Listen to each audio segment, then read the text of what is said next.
Bem, para quem é entendido na área de estrutura de dados e grafos e tudo mais, você pode se perguntar, mas por que a gente não chama o grafo de cena de árvore de cena?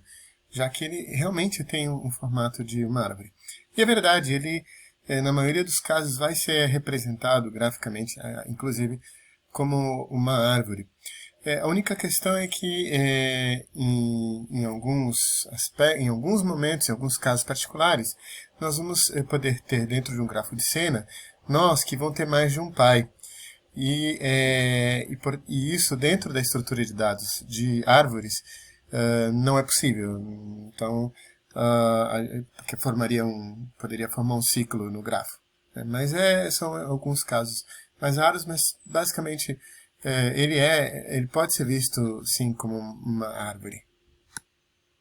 Aqui temos um exemplo de um grafo de cena um pouquinho mais sofisticado. Inclusive nós podemos visualizar nesse grafo que cada nó tem uma cor diferente, que corresponde na verdade a algum tipo de, por exemplo, game object diferente. Um pode ser uma malha, o outro pode ser um sprite, o outro pode ser um game object de terreno, enfim. E percebam como claramente existe essa questão hierárquica onde nós, filhos, podem vir herdar e podem ter características que vêm dos seus nós pais. E que tipo de benefícios, ou para que exatamente serve o grafo de cena? Como já falamos, em parte, na verdade, ele ajuda a poder agrupar uma quantidade enorme de elementos, objetos que compõem uma determinada cena. Mas vamos ver que isso, na verdade, por trás disso existem muitas características importantes. Por exemplo, o grafo de cena vai poder ser importante para fazermos o cooling. Vamos falar do cooling mais para frente, mas basicamente o cooling significa em escolher vários objetos de uma cena que não são visíveis e não mandá-los, por exemplo, para o pipeline gráfico, seja porque estão oclusos, seja porque estão fora do campo de visão, o que não é tão trivial assim dentro de uma cena composta de milhões de polígonos. Outra característica importante do grafo de cena é que nós vamos poder agrupar objetos, game objects e malhas que tenham as mesmas características de materiais.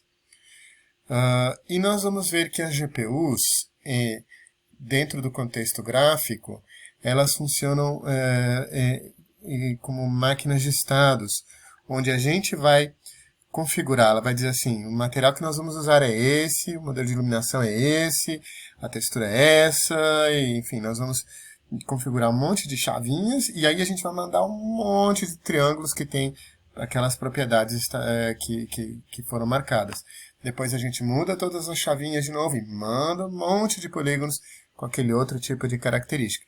Essa troca de contexto, essa troca de características de materiais, por exemplo, ela tem um overhead, leva um tempo, a gente tem que paralisar o rendering para fazer toda essa configuraçãozinha. E quanto menos a gente fizer trocas de materiais, melhor, nós vamos ter uma performance mais alta no contexto gráfico. Por isso, o grafo de cena já permite, por exemplo, que a gente aglomere todos os nós que têm algum tipo de característica comum, em termos de materiais, em termos gráficos, e aí, quando a gente for mandar, a gente vai mandar todo mundo que está abaixo daquele nó, e, portanto, que segue as mesmas características gráficas. Isso, quando a gente for ver detalhes assim de otimização e tudo, vai ver como isso realmente é importante. Bom, o grafo de cena também ele nos ajuda a fazer a organização do projeto, porque essa hierarquia de cena ela é muito importante para a gente poder, criar visualizações mais abstratas, por exemplo, né, em alguns momentos. E essa abstração, na verdade, está ligada ao fato de que, dependendo do nível da hierarquia onde eu me encontro, eu consigo trabalhar em contextos um pouco mais abrangentes. Então, ao invés de pegar todos um por um dos objetos de uma casa, pega a casa, e todo mundo que estiver ligado à casa vem junto comigo. Né? Ou pega todo o personagem, todo mundo que está, digamos assim, vestido no personagem, vem junto, porque hierarquicamente depende dele. Então, essa abstração ela também é bem importante e que vai ser efetuado através do grafo de cena. E não tem como fugir. Todo engine, até mesmo qualquer aplicação 3D, vai usar algum tipo de grafo de cena, nem que seja na mão e bem simples, mas vai ter que usar. Quanto mais elaborada, quanto mais estruturada for a proposta, mais otimizações nós vamos poder vir a ter em todos os contextos. Bom, e existem várias ferramentas para tratar do grafo de cena, e uma das ferramentas open source abertas mais famosas é o OpenScene Graph, que foi usado em várias engines e ferramentas comerciais.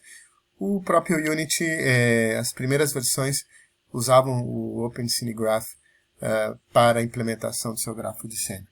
Quem tiver curiosidade, ver mais a fundo como funciona um grafo de cena, até se for implementar algum pequeno enginezinho gráfico, eu sugiro que utilize alguma ferramenta que já te disponibiliza um grafo de cena mais ou menos pronto.